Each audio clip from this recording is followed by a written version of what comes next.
Magandang buhay! Welcome to Kusina ni Aryan. Ngayon, magluluto tayo ng beef caldereta. Simulan na natin! Sa simula ng ating pagluluto, kailangan na muna nating i-marinate ang na-cube cuts na natin na karne ng baka. Nilagyan ko ito ng toyo, ng lemon at saka ng garlic powder upang mas manuot ang lasa kaagad. Haluin nating maigi ang mga sangkap sa karne ng baka. I-marinate natin ito sa loob ng 15 minutes o kaya isang buong araw para mas manuot ang lasa nito.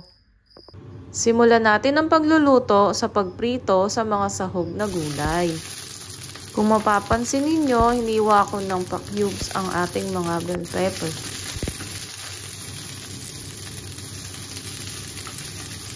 Isunod na natin ang ating patatas. At panghuli ang ating mga carrots. Matapos natin silang iprito, itabi muna natin ang ating mga naipritong gulay. Ngayon naman, magigisa tayo ng ating hiniwang bawang at sibuyas. Kapag nagisa na ito ng maigi, maaari na nating ilagay ang ating na-marinate na karne ng baka.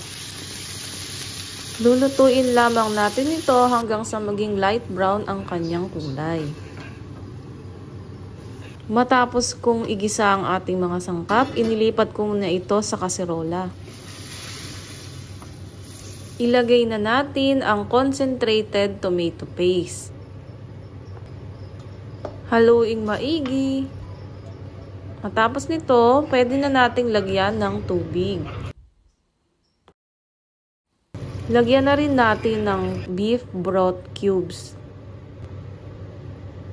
Halu-haluin at takpan muna natin ang ating niluluto. Hayaan itong kumulo. Makalipas ang ilang minuto, pwede na nating ilagay ang ating liver spread. Halu-haluin at ilagay na rin ang iba pang sangkap. Tayo ditong green peas at saka ginayat na pickles. Timplahan na rin natin ng asin at ng paminta. Takpan muli ang ating niluluto. Makalipas ang ilang minuto, pwede na nating ilagay ang ating mga prinitong gulay. Siguraduhin halu-haluin ang gulay habang ito ay pinakukuluan hanggang sa mabawasan ang sabaw. Kapag luto na ang ating beef caldereta, ilagay na ito sa magandang lalagyan. Nagluto na rin ako ng sinaing para i-partner sa ating beef caldereta. Ikaw, meron ka bang favorite na pwedeng i-partner sa beef caldereta? Comment down below. Lagyan din natin ito ng ginayat na spring onion para mas magandang tingnan. At ayan, luto na ang ating beef caldereta. Enjoy! Kung nagustuhan mo ang ating video, i-follow, like, comment, and share mo na rin. Thanks for watching!